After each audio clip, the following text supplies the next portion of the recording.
All right. We're going to finish up 7.6 and the probability stuff. You're looking at some, pick a card, any card style probabilities. So picking out a card from a standard deck. I wanted to do this as its own separate thing because I just want to have a breakdown first. The sort of most complicated thing about these problems is just the setup is more complex. That makes them more interesting problems than just the roll the dice problems. You're just looking at a certain range of numbers. A deck of cards has a number of different ways that it's kind of organized and a number of different ways you can break it down. So a standard deck of cards is made of 4 suits. I have everything kind of written down here in advance, right? So I don't have to take all this time to write it. So there's clubs, spades, hearts, and diamonds. And the way this works is hearts and diamonds are all red cards, and clubs and spades are black, right? So there's 4 suits, and then there are two black and 2 red. I'm going to zoom out just a little bit, actually, so we can get everything in the frame here. There we go. Each suit is laid out in the same way. So there's an ace card, which for all intents and purposes, we'll treat like a 1 in these questions. It depends a little bit on the game. Is it like a 1, or sometimes the ace is sort of like a super card and it's actually the highest card. And I think in some games it could be either, depending on what you need. In any event, so we'll treat the ace like a 1. We'll try to treat it like a number card. So there are numbers, we'll go 1, 2, 3, 4, 5, 6, 7, 8, 9, 10. So there's 10 number cards in each suit. So that's 40 total, right? So 10 clubs, 10 spades, 10 hearts, 10 diamonds. So 10, 10, 10, 10, right, is 40 number cards. If we kind of box those all off, 20 of them, right, half of them are the black suits, 20 of them are the red suits. On top of that, there are what we call the face cards. And so that is the jack, the queen, and the king. So again, in each of the suits, right? So a jack of diamonds, a queen of diamonds, a king of diamonds, and so forth, right?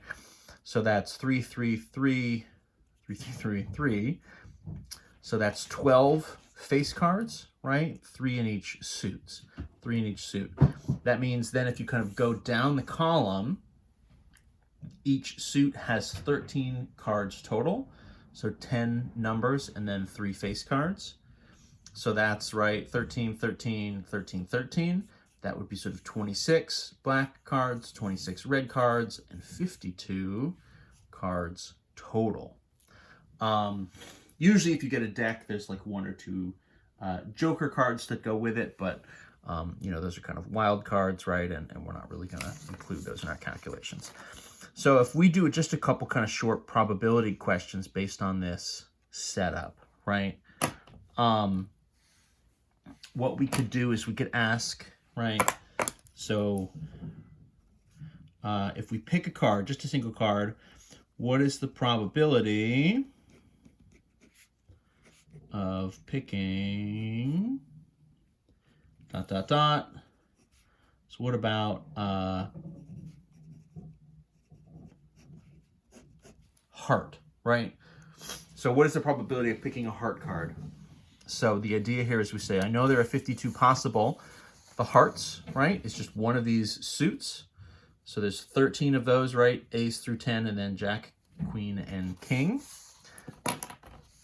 So that for us is going to be 13 possible out of, so 13 successes out of, 52 possibilities. This would reduce, it's probably a little bit obvious, right? But there are 4 suits. This is just one of the 4. So this 52 is divisible by 13. This would reduce, right,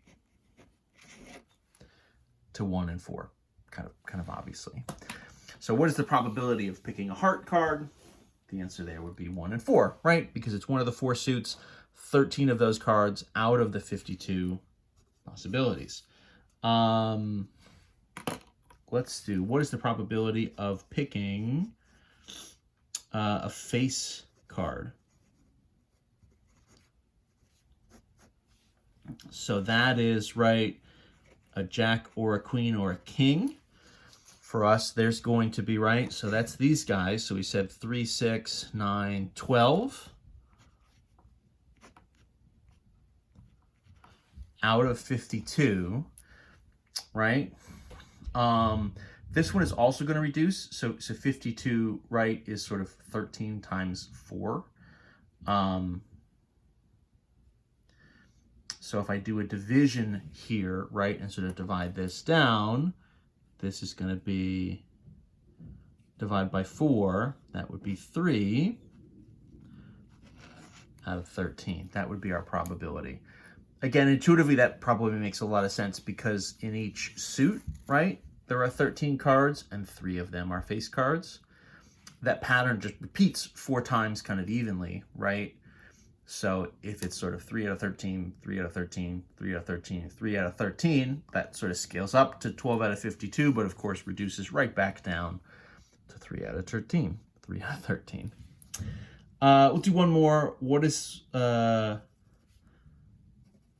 probability of picking an even number card? So, right, that's going to be 2, 4, 6, 8, or 10 times 4 suits, right? So 2, 4, 6, 8, 10, 2, 4, 6, 8, 10, 2, 4, 6, 8, 10, 2, 4, 6, 8, 10. So that's 5 even numbers times 4. So that's 20 even number cards total out of 52. This is going to be another divisible by 4, right? And so that's going to get me 5 out of 13 would be my kind of final probability there.